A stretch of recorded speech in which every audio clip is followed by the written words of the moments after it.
Just want to My make sure name's we get you. Kaylin. Some of y'all might know me from advising. If not, I'll never teach you because y'all are smarter than me. But I am trying to graduate in December, like some of y'all are trying to graduate this year. So my dissertation topic is on student wellness. Hey Maggie. And so my goal is to look at like all the offerings that we have at the university and better connect the resources that are supposed to help y'all's like wellness and make sure that they're like accessible to y'all. But for my dissertation topic specifically, I'm looking at, does recreation sports help with overall wellness? So even if you've never visited recreation sports before, that's completely fine. You can still fill out the survey. But wellness is more than just how much you exercise or move and what you eat. There's 8 different dimensions. So I'm not going to lie, the survey is long, but it only takes about 10 minutes to fill out.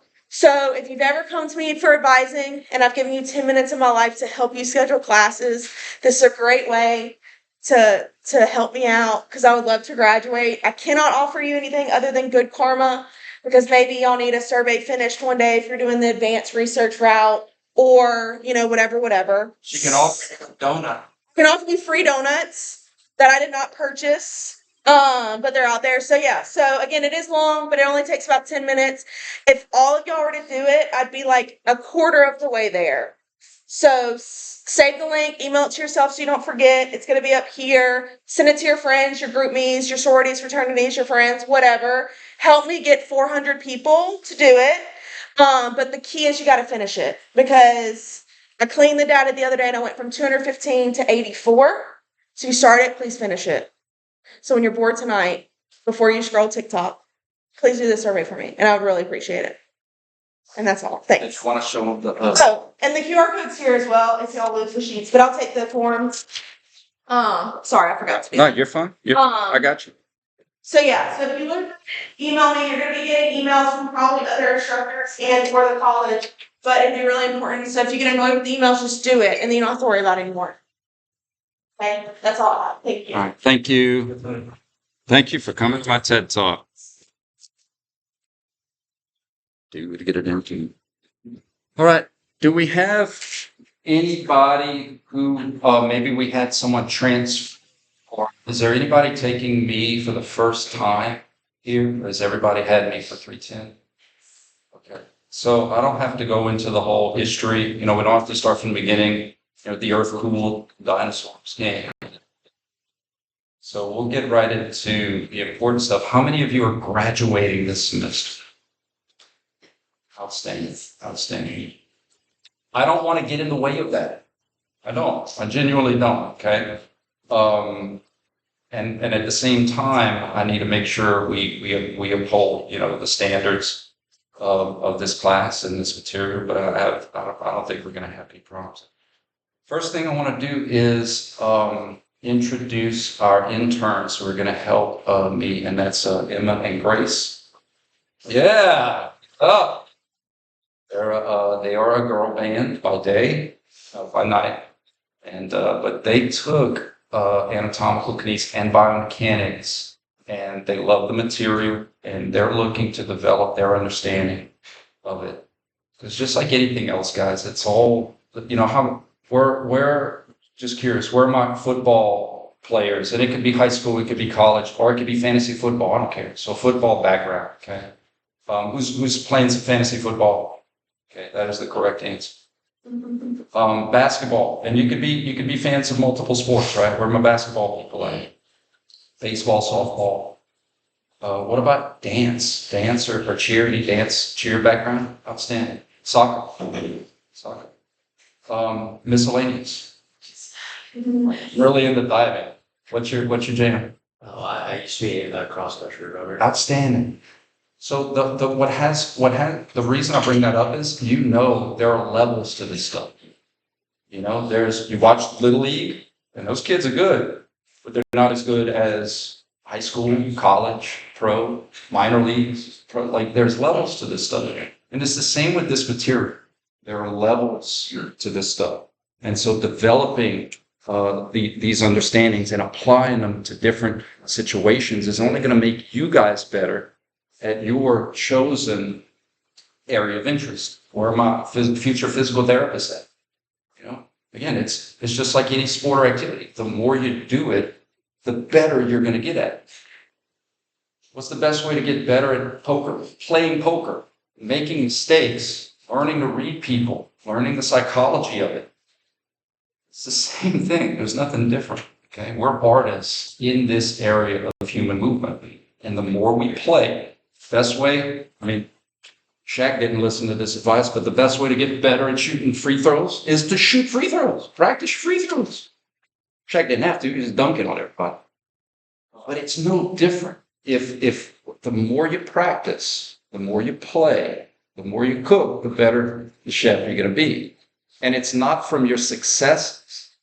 Successes are great, but you either win or you learn. So the best learning moments is when we get sideswiped by one of those Campbell trick questions. That's how you learn. But the positive is that I'm going to give you all these tricky questions. That's maybe you know. I'm going to try to give you all these tricky questions before game day. During practice. That's when the defense, you're on the defensive and I'm doing the offense and I'm going to do reverses. I'm going to do misdirects because I want to prepare you for game day, for test day. When you're going to see those same plays coming at you and I'm just testing to see if you're ready for them. That's all it is. Okay, that's all it is.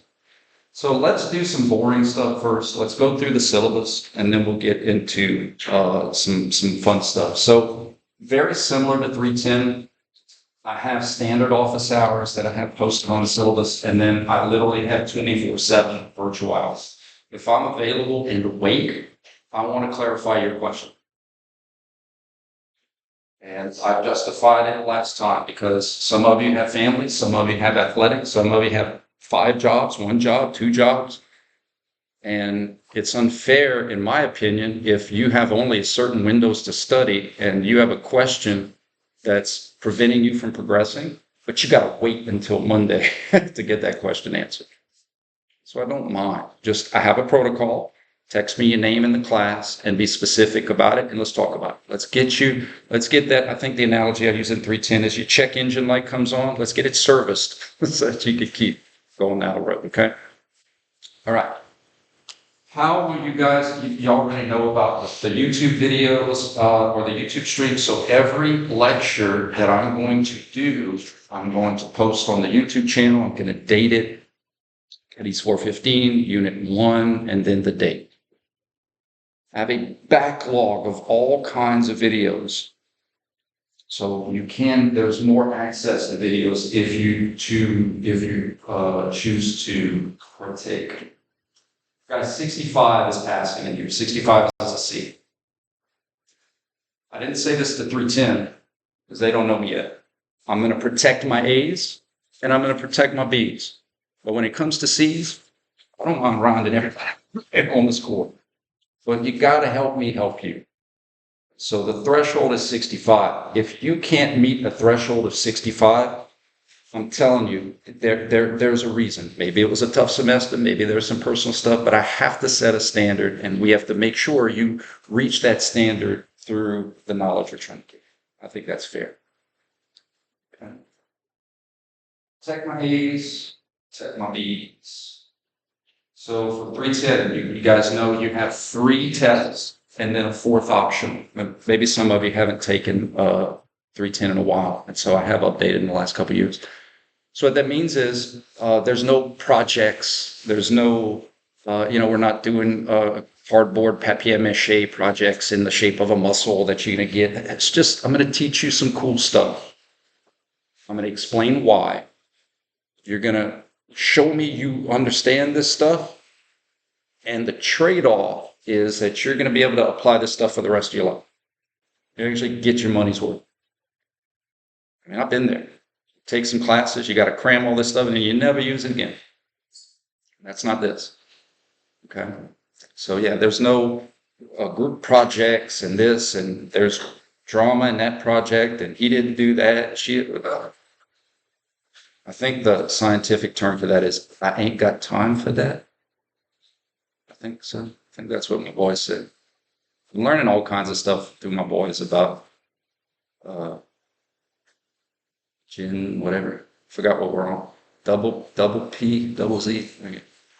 So it's about knowledge, and that's it. Just about knowledge. I told my sons the other day, I used the word bet, and it's like, boomer, that is not how you use it. I'm learning. All right, I'm learning. They call me boomer. Well, all right, guys, same thing in 310. You have a cumulative optional final. Finals is horrible. I get it.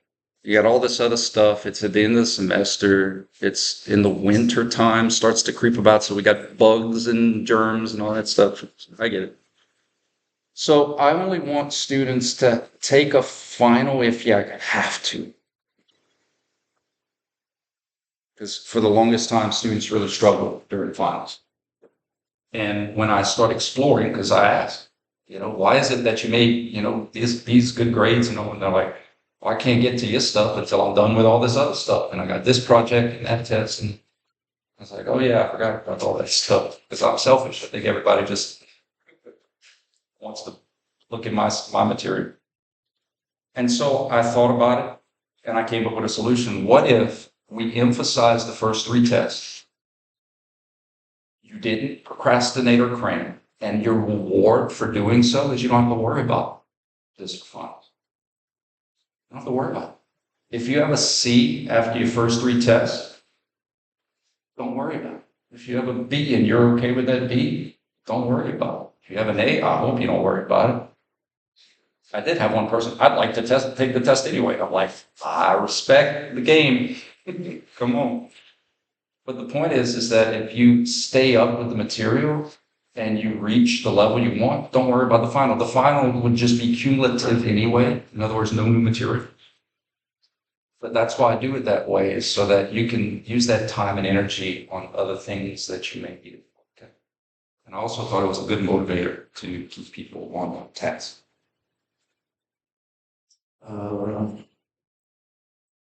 All right, all this stuff is just selfish. Don't ask for stuff. You guys know me by now. I'm going to now ask Emma and Grace, and again, it doesn't matter to me, but biomechanics class, what did you think about it in terms of content as compared, not say as compared to 310, but did you enjoy biomechanics more than you thought, or was there any kind of expectations going in versus out, in any insight like that? For me, I didn't really have expectations going in, but I did enjoy it a lot more than I enjoyed 310, just because the exam 3 material from 310.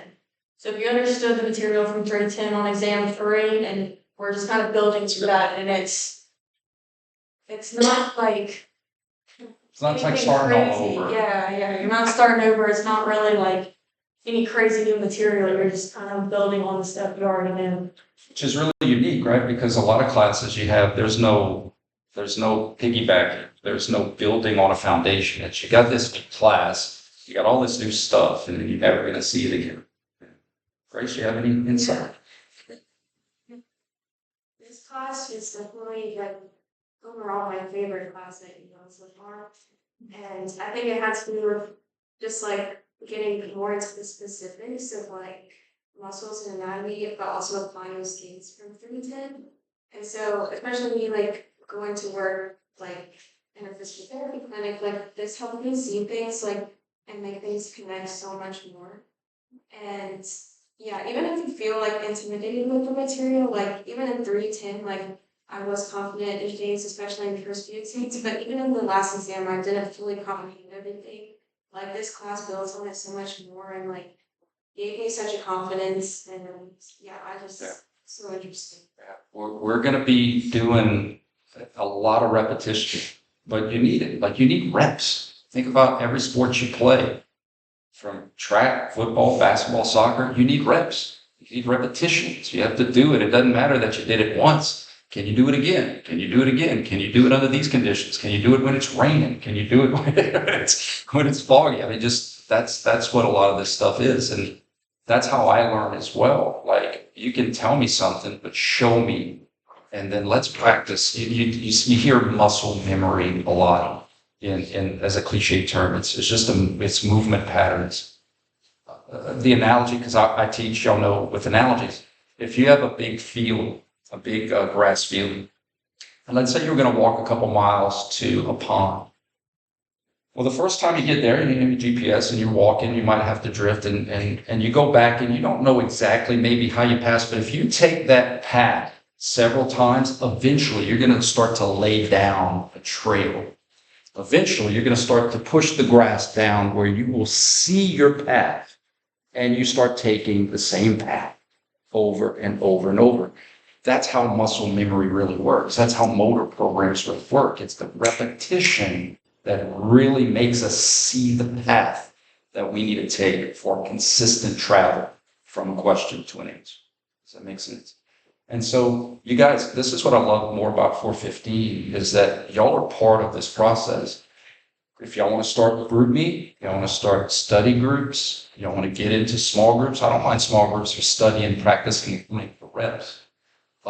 That's why they're here. Right? They're here to help in that capacity. They can also be the voice for you guys. Sometimes, I don't think several of you, but sometimes students can be kind of afraid to come talk to me about a concept or something. And so you could go through them and they could come and say, hey, we're getting a lot of feedback that this was kind of confusing or the trend is they didn't quite understand this. Well, I'll start off the next class kind of clarifying. All right. So speaking of that, let's get right into. Guys, I don't want you to take notes. I just want you to listen. Just have a conversation.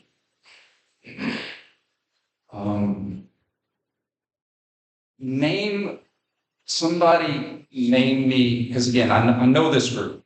This group isn't as shy as what they're playing. Somebody name me a specific muscle. Any muscle. You better not say like heart, skeleton. What you guys? Outstanding, bicep. I would say if I was one of those like David Blaine mind trick person, like that was what I would bet my money on. Bicep. If we just went and polled, 100 people on the street, they'd say bicep. So we know bicep. But what does the bicep do? This is where things get confusing. Because if I poll those same people, they would say, oh, well, the bicep maybe flexes the arm. They might say flexes the arm. Well, I think about when we were kids, your mama, your papa, your uncle, they'd say flex your biceps, right? Flex your biceps. And so there's this constant playing fast and loose with verbiage. Because in 310, you should be like, well, wait, the elbow flexes, but the muscles don't necessarily flex, they contract. And I'm not saying go to your family reunion and just absolutely slay with knowledge, right? And just slap down the uncle that said that. Well, actually, it's not about that. It's about understanding that a lot of this stuff can be confusing if we don't sift it, if we don't filter it. People will just play fast and loose. You're watching a sports broadcast and they're using terms that would make my major professor frustrated. Well, yes, speed and power and this and this and then they're using all these words interchangeably. And once you use all these terms interchangeably, then they lose meaning. Then any word can be any word. Okay? So what does the bicep do? So traditionally, heck, some of you may be certified, as a personal trainer. And on your test, you may say, well, the biceps, it has an origin, a starting place, right? And they may even go more like we all have an origin, like I'm from Delcombe, Louisiana, right? So it may be, you need to know that the biceps origin, the short head is on the coracoid process. It's like me asking somebody from, Wisconsin, you know what Delcombe's at? Probably not. But I could say I'm from Louisiana. So for this class, eventually, some of you are going to need to know about the coracoid process. But the coracoid process is an area of a bone, a larger bone called the scapula, right? So in other words, I could tell that person from Wisconsin, I'm from Delcom, or I could say, I'm from Louisiana. And then if, further conversation, oh, I'm from a very specific place in Louisiana.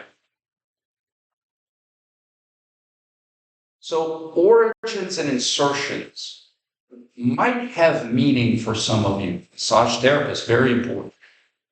Therapists, doctors, knowing origins and being able to palpate where things are, super important. But for a majority of kinesiology majors, especially applying, what matters is where are you from, not specific town, but like what state are you from? Are you from the scapula? Are you from the femur? Are you from the pelvis? Okay. So origin, insertion, where does that muscle reside in now? Where did it go move off to?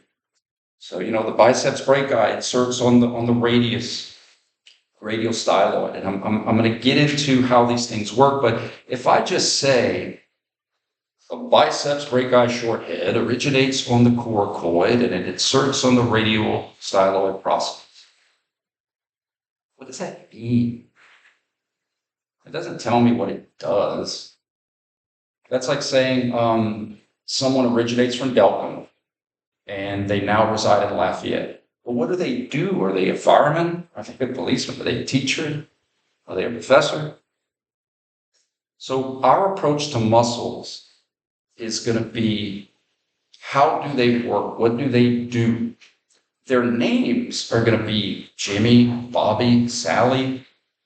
They have a vast origin of names. But what does Jimmy, Bobby, Sally, Randy, what do they do? Because if I don't know what they do, it doesn't matter that I know their names. So if we say the biceps brachii, what does the biceps brachii do? We polled those 100 people. I'd say a majority of them would say flexes the elbow. Right? Do y'all agree with that's probably what they would say? Now let's go down the rabbit hole a little bit.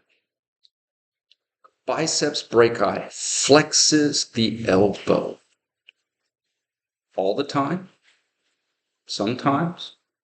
Holidays and weekends? Can it? Will it always? If you go to a textbook, or in this case, Google, it'll say an action. Supinates forearm. And when it's supine, flexes forearm. Forearm? What's that? I'm trying to walk you down a path of why this stuff can be super confusing. Because there's no consistency a lot of times in verbiage. In addition, anybody can practice this stuff. Who were our first coaches when we were kiddos? Our parents. You think my mom and dad knew a darn thing about human movement? No. But we love them, and they wanted to see us play t-ball. But it's the reason why we have a lot of bad habits. Because anybody can exercise, anybody can work out, anybody can coach. But not everybody can be a lawyer. Not everybody can be a doctor. You have to go to law. You have to be, there's steps to practice these things. So I'm explaining why a lot of this stuff is confusing to us, because we have a lot of verbiage that's been introduced to us ever since we were kids that a lot of times didn't make sense, that were inconsistent. So let's get back to our analogy. Biceps brachii flexes the elbow. Let's do some examples of the biceps brachii. So I know that my biceps brachii is it's an elbow, is in my elbow flexor group. Do you guys remember that from 310? Pulls in the direction flexion. Do we agree that my biceps would be one of the muscles holding this position right here? Right? Like, or if the PVC pipe is too light, imagine like if I had a bolt build. Because you'd have to imagine it, I probably can't. But you know darn well that muscle would be working. It'd be doing a job, right? It'd be holding this position. Is my elbow flexing? Is it moving? but it's still working, it's still doing a job. So you can use your bicep and not have any motion at all. True?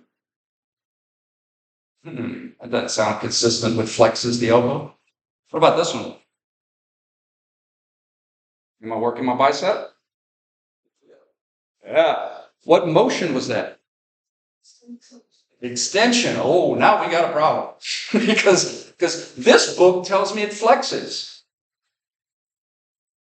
How do you resolve that?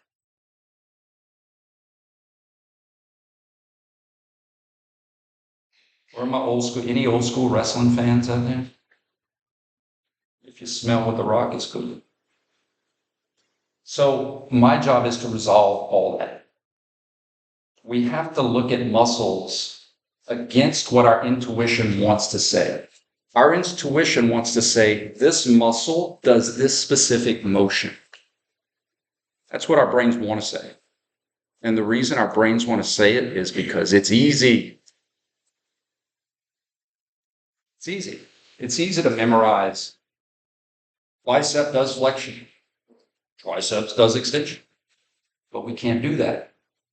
It can do flexion. Absolutely, when it's working concentrically. But it also can do extension when it's working eccentrically. And it can also be working and you don't have any motion whatsoever. When it's working, yes. I don't want to say that. That's right. So there's another variable there that we have to include, and that's muscles influence motion, but through the context of the contractions. We have to include contractions to these conversations. We cannot just say, this muscle does this specific motion, because ironically enough, there's 3 contraction types, right? That muscle only does that motion 1 out of every 3 times. 2/3 of the time, it's not doing that specific motion. Isometrically, there's no motion at all. And working eccentrics, there's going to be the opposite motion. So I think that's the biggest, and you can either confirm nor reject, but I think that's one of our biggest challenges, is not associating specific muscles with specific motions. Y'all remember in 310 when I emphasized groups of muscles? We have as many groups as we have joint motions. And we have muscles that pull in directions of motions. We have knee extensors, we have knee flexors, we have hip flexors, we have hip extensors. Remember that? Okay. The reason we do that is because the names of these muscles are all over the place.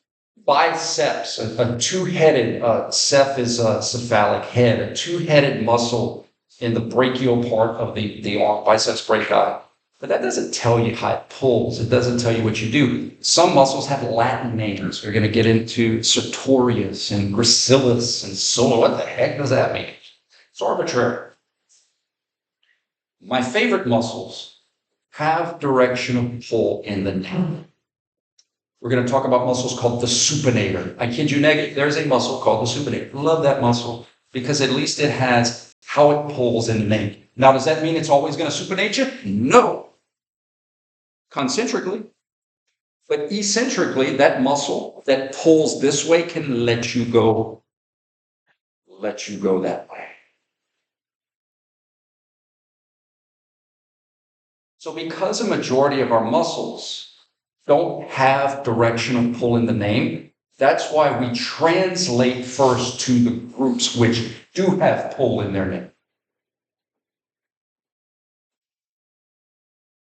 Who won the Super Bowl last year? Eagles. Do we say Jalen Hurts won the Super Bowl last year? I mean, you could say Jalen Hurts won a Super Bowl, but it was a team. It was a team. Now, you could have an MVP. You can have all-stars. You could have all-pros. You could have legends. Biceps brachii is a legend, but he's part of a team. You have other muscles. You have other muscles. No one ever says flex your brachialis. No one ever says flex your brachioradialis. Michael Jordan. All right. Team LeBron, go. Team Jordan, go. It's gonna be a fun class. The point is that you're gonna have these superstars that we're gonna naturally gravitate to. Biceps. Give me a name of another muscle. Soleus, awesome. What about another muscle? Quadriceps as a group. So we kind of have these catch-all quads, the hams, the glutes, the tris, the bis, and my favorite, the core. That'll work. Guys, that's fine for our uncles and our aunts and our moms and our dads, but we need to be beyond the core. We have to specifically know, soleus, cool muscle, what does it do? And by what does it do, I'm going to teach you how it pulls. I'm going to teach you that the soleus is one player on a team that we call the plantar flexors. It's a group of muscles that pull in the direction of plantar flexion. And you may need them when something's trying to dorsiflex you.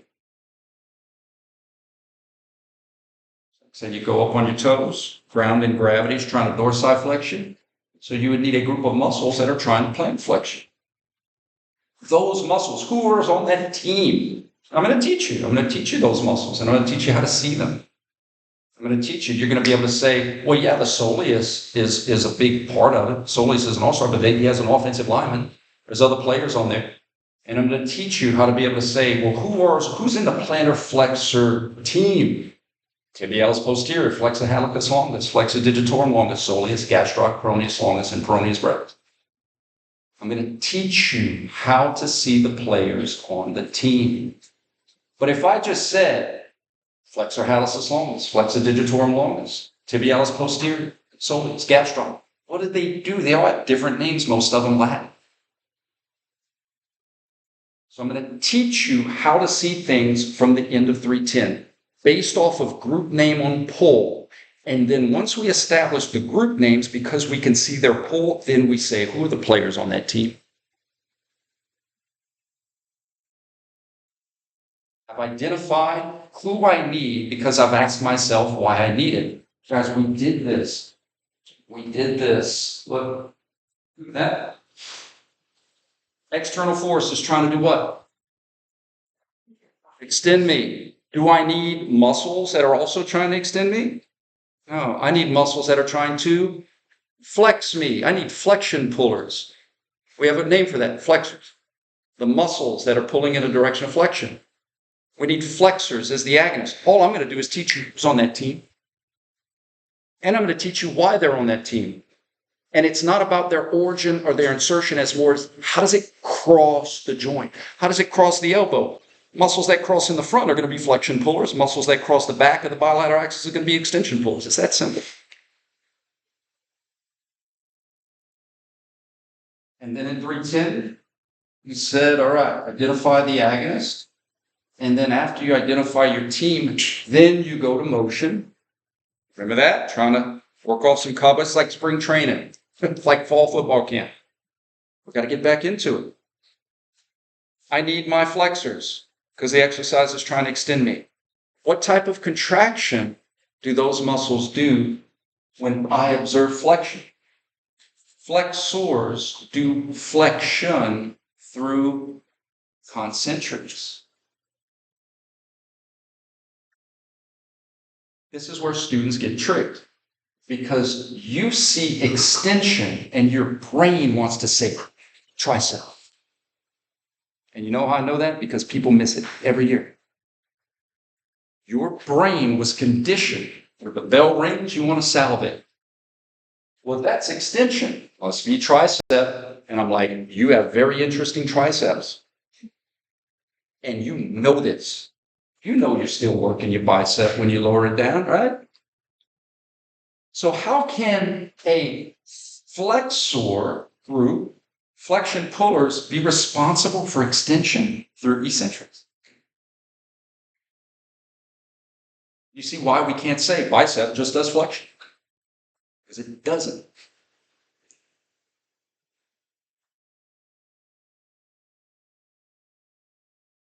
There's the examples. Okay? Let's do this one. Guys, on the test, I'm preaching. That's what I do. Preach. On the test, I'm going to ask you this question. I'm going to ask you this question on the first test. And I'm going to say, all right, guys, remind me what group I'm working when I go from left to right. And there's going to be a percentage of you that say, oh, that's flexion. Bicep.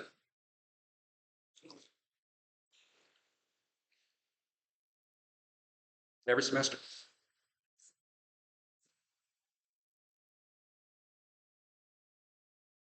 I'm preaching not because I'm being negative, I'm being realistic, and it's because I love you that I'm trying to save you from these mistakes. When you think about it, you know darn well you're not working your bicep in this exercise, right? Wouldn't you be working your tricep? But think about it. How does tricep, which is an extensor, do flexion? Eccentrics. So that's the variable that our students are missing. I know y'all been introduced to concentric, eccentric, and isometric, but do you know how to play with it? Do you know how to make it work? Do you know what it means? Do you know how to cook with it? Because I'm not asking you to give me a definition. I'm asking you to genuinely learn how these things work because you're going to utilize it. Guys, in the clinic, there are some times where you have to just do eccentric loading as a part of a rehab plan, or just concentrics, or just isometrics, or plyometrics. In therapy, if we don't know what the soleus does, or the tibialis posterior, or the extensor hallucis longus, or the subscapularis, or the pectoralis minor. Hey, how's it going? Are you looking for 415? Are you looking for KNES 415? Let me check. Yeah, check. Why don't you check that real quick? Let's see. Are you looking for free donuts? Because I can help you with that too. What class are you looking for? KNES 443. 443? Does anybody know where 443 is? It's online. It's online? Oh, that's a good one. Who's the teacher? It was Toby Dolan. Good luck. Toby was the teacher. Okay. Well, you have two options.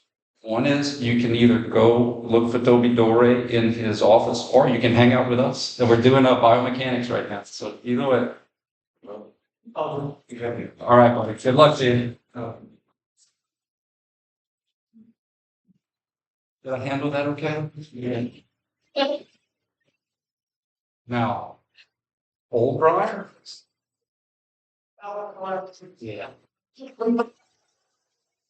You shall. I'll wait for him to pull on the door and be locked. Yeah. I try not to do that on the first day. I try not to do that. Nice guy. Sometimes we just need help getting to where we want to get. Guys, I need you to buy in. I need you to buy in that we can't just say, this muscle does this specific motion.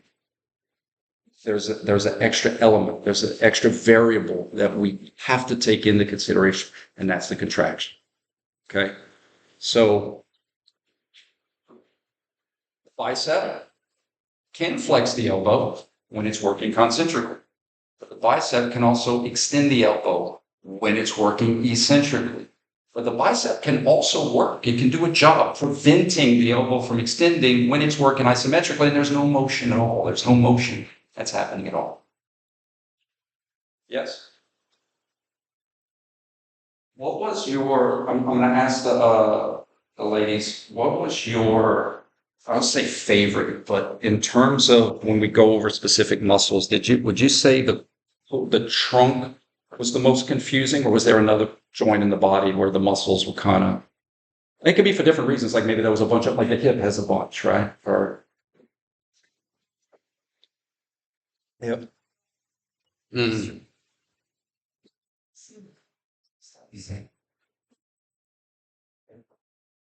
Yeah, I think for me it was like the shoulder, because there was just so many muscles. But again, like going through the Process. It's all about process. All about the process.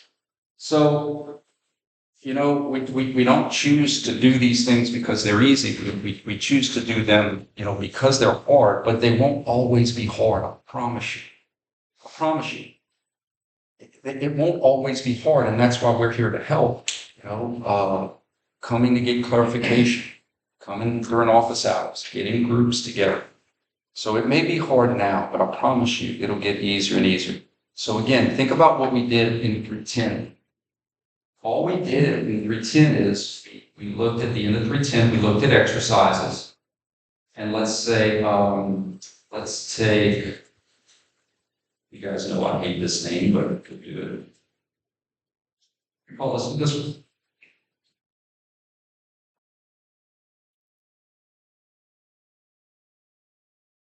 one.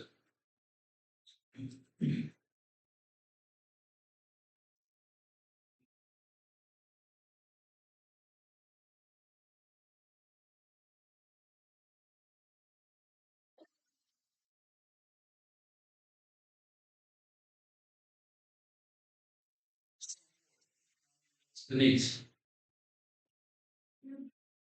If you can't see the front, look to the side. The external force is trying to do what to the knees. Trying to flex your knees. Yeah, it's trying to flex your knees, absolutely.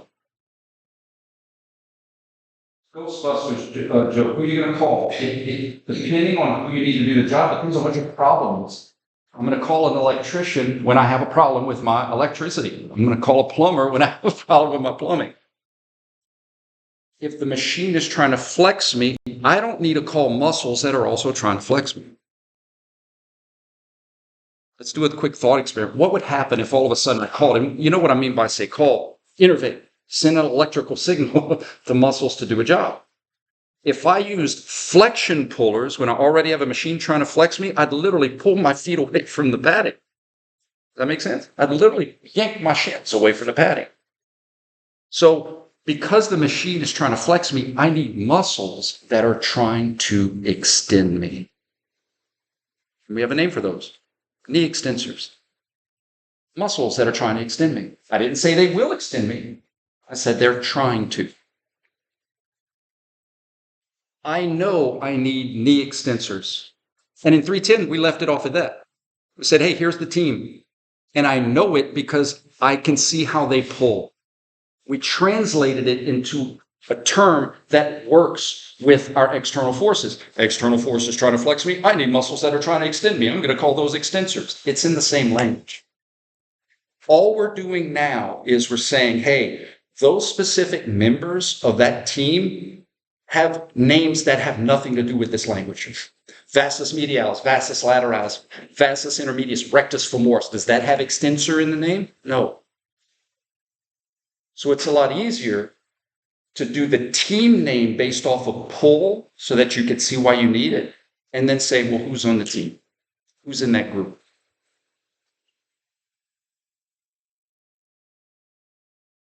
Or we can reverse engineer it. And we say, hey, what does this specific muscle do? So another soleus. So if someone says, Dr. Campbell, what does the soleus do? The last thing I'm going to say is what plantar flexes your foot, because I could have dorsiflexion through eccentrics, right? But what it does all the time is it's a plantar flexion puller. It's a plantar flexor. That's how it pulls. That's how it always pulls. Even when you're sleeping, that's how it pulls. So the function of the muscles, what do the muscles do, is going to be based off of how they pull. And then the motions that they can help with have the context of the contraction. We have to have those three variables. Muscles influence motion through contractions. That's where other people say ick. But we need to embrace it because we're going to need it. We have to use it.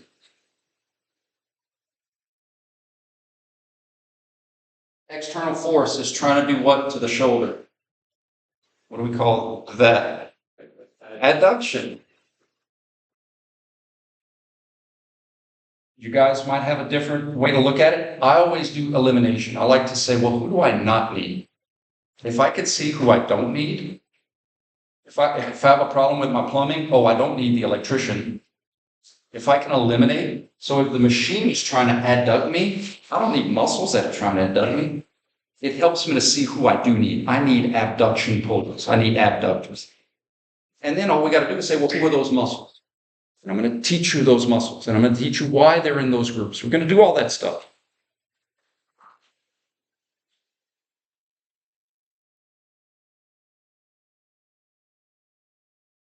So the first part of the class, guys, is some 310 review, all right?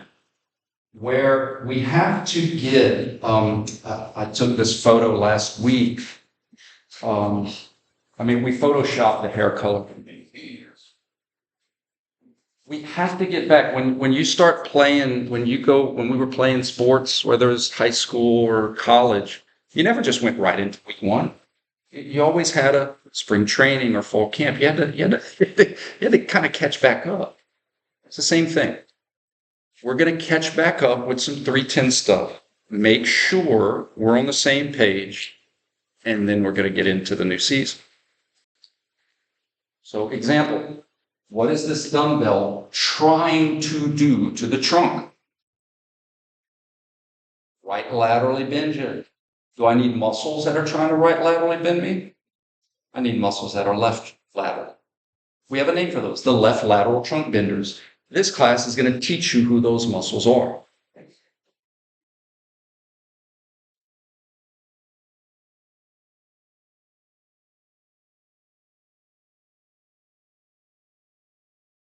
Same ones or different ones? Different ones, yeah. Now it's trying to do this, so I need muscles that are trying to do that. I'm going to teach you who those muscles are, and I'm going to teach you why they pull that way. But this class can't just be about memorizing a bunch of muscles and assigning them specific motions, because that's not how the body works. That's my sermon, is that we can't do it the traditional way, because that's not how it works. When you try to do it the traditional way, you run into unconventional problems. Like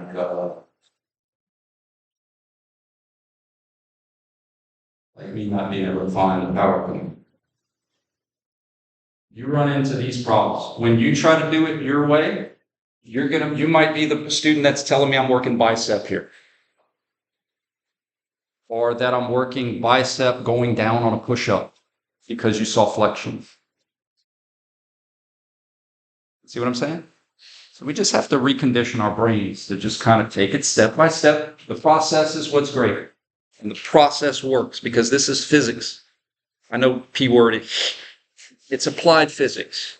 I'm not asking you to solve for X. I'm just asking you to understand variables. The great thing about physics, though, is that it's always the same. It's numbers. So if you know on a 3-variable problem, if you know the first variable and you know the second variable, we know the third variable. Does that make sense? A plus B is equal to C. If you know that A is 5 and you know that B is 2, you know what C is. That's how this stuff works. All right, guys? You have a good one.